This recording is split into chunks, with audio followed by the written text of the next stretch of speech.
Cut to that night. He's at a bar and he's getting a drink with Peter Pettigrew. Best character in the movie, bro. This is my favorite scene in the movie right here. And he's at the bar and he's so mad at himself and he's drinking and Pettigrew's just listening to him.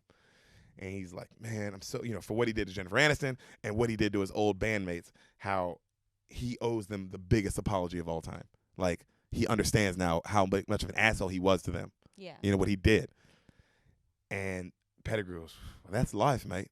We all owe somebody an apology. And he's like, well, who do you owe one to? He's like, well, long time ago, I was married, And then Izzy's like, what? You were married? He's like, yeah, mate, I was married. No way. Yep. Before you boys and your rock and roll corrupted me, I was married. I think about it sometimes, mate. She was a very sweet girl, she was. And then Mark's like, well, what happened if you don't mind me asking? He's like, no. Well, one day we were at the park having lunch, and I needed to piss. So I went to the toilet. I'm standing there, and I'm staring at the wall, and all of a sudden something came over me, a fear. My whole life had already been planned out for me. Finish university, get a job, kids, become a granddad, worry about things that who gives a fuck about the rest of my life. And I walked out, and I just kept going. Never came back. And Mark's like, damn. And he's like, it's harsh, mate. Very, very harsh. Very harsh. But she came to a show a few years ago. And Mark's like, yeah? He's like, yep. Hadn't changed a bit. Still looked just as good as when I left her. She actually ended up marrying my best friend from back then, a doctor. They have 3 beautiful kids now. She was a really good girl, mate. And he drinks. Fades to black, as Mark Wahlberg's like it's just running through. How deep? That was some good shit, though.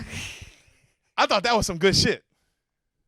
That is some, you're realizing everything you think your life is planned out for you, and then so you need to get away from it, and then realizing maybe when I oversimplified. What it was. What it meant to have my life planned out, and I definitely underestimated what it was I already had. Mm-hmm. Because he came from a place where he wasn't mad about his life now. Clearly he wasn't. He was like, no, I like this life. But I think it's coming from a place of I know now that there was no better or worse. It's just one or the other. It was just one or the other. Yeah. Dang. Pettigrew's one of the best characters in the movie because he seems like a dick, but he's not. Also, it must be so to have an experience like that, and the woman that you were with is now with a almost a different version of you. Maybe not you, it's your friend. And they have a normal quote unquote job. Yeah, because you were gonna do that. You were gonna finish school be normal and have a great job. And have that, and it's so you can see what your life could have been, and you're like, well, that doesn't look so bad. Yep. Maybe that feeling of I not that I didn't make the wrong choice necessarily. I mean, you're the manager of Steel Dragon. Exactly. You made it.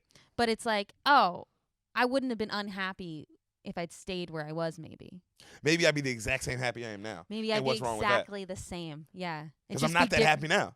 Jeez. I thought that was one of the better, deeper lines in the whole motherfucking movie, bro, of perspective. Also, he can act. The dude who plays Peter Pettigrew. I mean, he is Peter Pettigrew. Peter Pettigrew. He can be a rat. He can be a manager. Could be a band manager. What do you need him for? He got you.